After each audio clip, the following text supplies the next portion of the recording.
ಈ ದಿನದ ಕತೆ ಆನೆ ಮತ್ತು ಅವನ ಗೆಳೆಯರು. ಇದು ಬಹಳ ಹಿಂದೆಯೇ ಸಂಭವಿಸಿದ ಘಟನೆ. ಒಂಟಿ ಆನೆಯೊಂದು ಅಲೆದಾಡುತ್ತಿದ್ದಾಗ ವಿಚಿತ್ರವಾದ ಕಾಡನ್ನು ತಲುಪಿತು. ಆ ಕಾಡು ಅವನಿಗೆ ಹೊಸತು. ಅವನಿಗೆ ಇಲ್ಲಿ ಸ್ನೇಹಿತರ ಇರಲಿಲ್ಲ. ಅವನು ತನಗೆ ಸ್ನೇಹಿತರನ್ನು ಮಾಡಿಕೊಳ್ಳಲು ಪ್ರಾಣಿಗಳನ್ನು ಹುಡುಕುತ್ತಿದ್ದನು.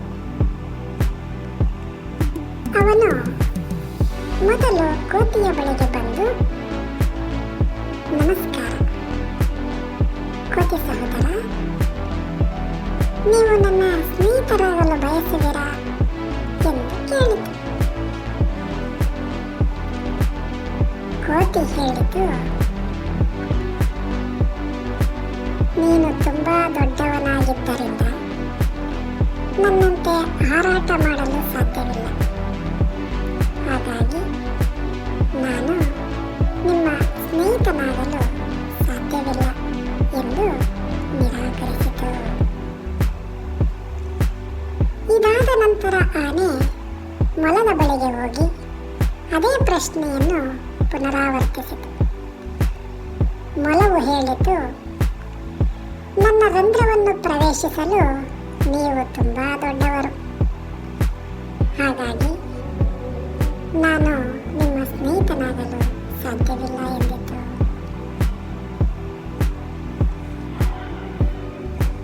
ನಂತರ ಆನೆಯು ಕೊಳದಲ್ಲಿ ವಾಸಿಸುವ ಕಪ್ಪೆಯ ಬಳಿಗೆ ಹೋಗಿ ಅದೇ ಪ್ರಶ್ನೆಯನ್ನು ಪುನರಾವರ್ತಿಸಿತು.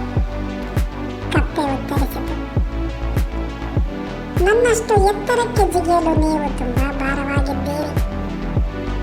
ಆದ್ದರಿಂದ ನಾನು ನಿಮ್ಮ ಸ್ನೇಹಿತನಾಗಲು ಸಾಧ್ಯವಿಲ್ಲ ಎಂದು.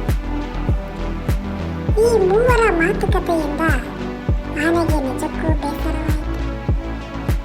ಯಾಕೆಂದರೆ ಎಷ್ಟೋ ಪ್ರಯತ್ನ ಮಾಡಿದರೂ ಸ್ನೇಹಿತರನ್ನು ಮಾಡಿಕೊಳ್ಳಲಾಗಲಿಲ್ಲ.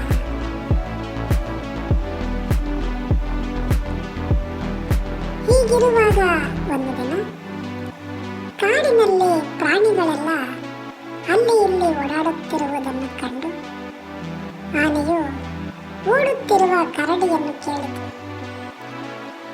ನೀವೆಲ್ಲರೂ ಯಾಕೆ ಅಲ್ಲಿ ಇಲ್ಲಿ ಓಡುತ್ತಿದ್ದೀರಿ? ಕರಡಿ ಹೇಳಿತು, ಕಾಡಿನ ಸಿಂಹವು ಬೇಟೆಗೆ ಹೊರಟಿದೆ. ಎಲ್ಲ ಪ್ರಾಣಿಗಳು ಅವನಿಂದ ತಮ್ಮನ್ನು ರಕ್ಷಿಸಿಕೊಳ್ಳಲು ಓಡುತ್ತಿದ್ದಾರೆ ಎಂದಿತು.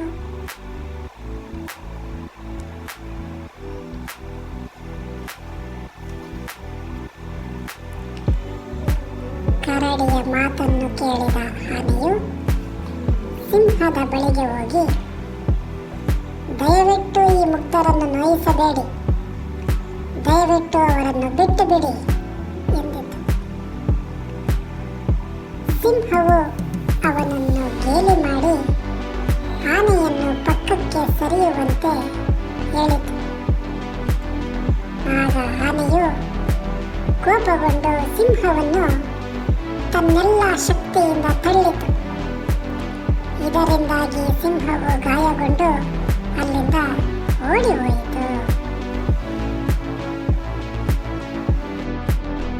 ಈಗ ಎಲ್ಲ ಪ್ರಾಣಿಗಳು ನಿಧಾನವಾಗಿ ಹೊರಬಂದು ಸಿಂಹದ ಸೋಲಿನಿಂದ ಸಂತೋಷ ಪಡಲು ಪ್ರಾರಂಭಿಸಿದವು. ಅವರು ಆನೆಯ ಬಳಿಗೆ ಹೋಗಿ ಅವನಿಗೆ ಹೇಳಿದರು, ನಮ್ಮ ಸ್ನೇಹಿತನಾಗಲು ನೀವು ಪರಿಪೂರ್ಣ ಗಾತ್ರದವರು.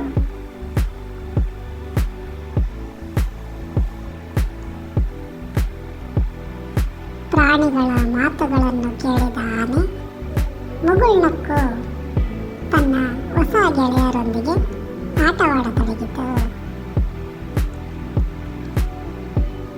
ಕಥೆಯ ನೈತಿಕತೆ. ವ್ಯಕ್ತಿಯ ಗಾತ್ರವು ಅವನ ಪ್ರಾಮುಖ್ಯತೆಯನ್ನು ಸೂಚಿಸುವುದಿಲ್ಲ. ಯಾವುದೇ ವ್ಯಕ್ತಿ ಅಥವಾ ವಸ್ತು ನಮಗೆ ಯಾವುದೇ ಸಮಯದಲ್ಲಿ ಉಪಯುಕ್ತವಾಗಬಹುದು. ಆದ್ದರಿಂದ ಯಾರನ್ನು ಅಗೌರವಗೊಳಿಸುವುದನ್ನು